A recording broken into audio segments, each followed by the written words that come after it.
অনেক ছোট বাচ্চাও আছে এবং বড়রাও আছে যারা ছোট মাছ খেতে চায় না। তাদের জন্যই আমি ছোট মাছের টক ঝাল মিষ্টি রেসিপি নিয়ে এসেছি। নমস্কার, কেমন আছেন সবাই? আমি জলিস কিচেন অ্যান্ড স্ট্রিট ফুডে আপনাদেরকে স্বাগত জানাই। এই ছোট মাছের টক রেসিপি বানাতে গেলে আমাদের প্রথমে লাগবে ছোট মাছ। আমি প্রথমে ছোট মাছগুলো ভালো করে বেছে নিয়েছি, বেছে তারপরে খুব ভালো করে জল দিয়ে ধুয়ে নিয়েছি। ধোয়ার পরে নুন আর হলুদ মাখিয়ে নিচ্ছি। আমি এতখানি মাছের টক বানাবো না, আমি সবগুলোকে আগে ভেজে রেখে দেবো।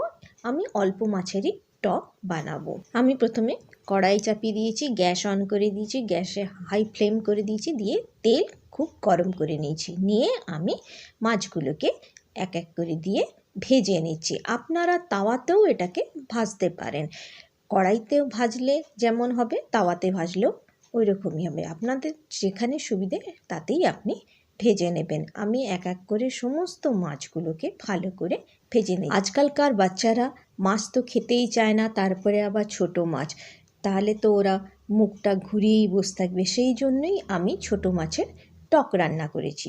তো ছোটো মাছের টক রান্না করার জন্য প্রথমে মাছগুলোকে ভেজে নিয়েছি, তারপরে সেই তেলে আমি 1 চামচ সর্ষে দিয়ে দিয়েছি, 3-4টে কারি পাতা দিয়ে দিয়েছি, তারপরে আমি একটা শুকনো লঙ্কা দিয়ে দিয়েছি। এইগুলো ভালো করে যখন ভাজা হয়ে যাবে, গন্ধ বেরিয়ে যাবে, তখন আমি এর মধ্যে সর্ষে বাটাটা দিয়ে দিয়েছি।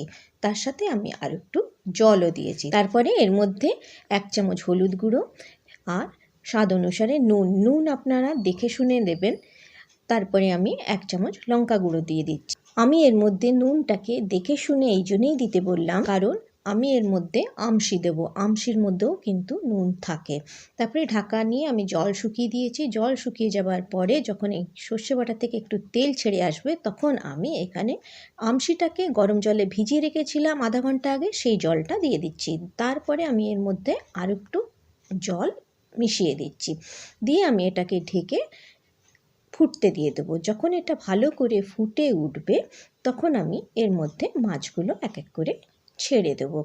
মাছগুলো দিয়ে দেবার পরে আমি এটাকে আবার ঢেকে 2 মিনিটের জন্য ফুটতে দিয়ে দেবো। আজকের ভিডিওটি যদি আপনাদের ভালো লেগে থাকে তো নিশ্চয়ই সাবস্ক্রাইব করবেন, লাইক করবেন আর শেয়ার করবেন। দেখুন আমার সব মাছগুলো দেওয়া হয়ে গেছে, একটু জলও দিয়ে দিচ্ছি। তারপরে আমি এটাকে ঢেকে দিলাম। ঢেকে দেওয়ার পর 2 মিনিট হয়ে যাওয়ার পর আমি ঢাকাটা খুলে দেওয়ার পরে আমি এর মধ্যে 3-4টে লঙ্কাকে মধ্যে থেকে চিড়ে দিয়ে দিচ্ছি। তার সাথে আমি 2 চামচ চিনি দিয়ে দিলাম। দিয়ে আমি এটাকে ঢেকে একটুখানি ফুটিয়ে নেব। হয়ে গেল আমার ছোট মাছের টক। আপনারা এইভাবে নিশ্চয়ই ঘরে রান্না করবেন, দেখবেন যারা খায় না ছোট মাছ তারা চেটেপুটে খাবে, কারণ এই রান্নাটা টক ঝাল মিষ্টি রান্না, যেটা কি মুখে খুব সুন্দর স্বাদ আনে। গরম ভাতের সাথে এই রান্নাটি খেতে খুবই ভালো লাগে। আজকের রান্নাটি আপনাদের কেমন লাগলো আমাকে নিশ্চয়ই কমেন্ট করে জানাবেন। আমার চ্যানেলটিকে নিশ্চয়ই সাবস্ক্রাইব করবেন। আপনারা সবাই ভালো থাকবেন, সুস্থ থাকবেন আর সাবধানে থাকবেন।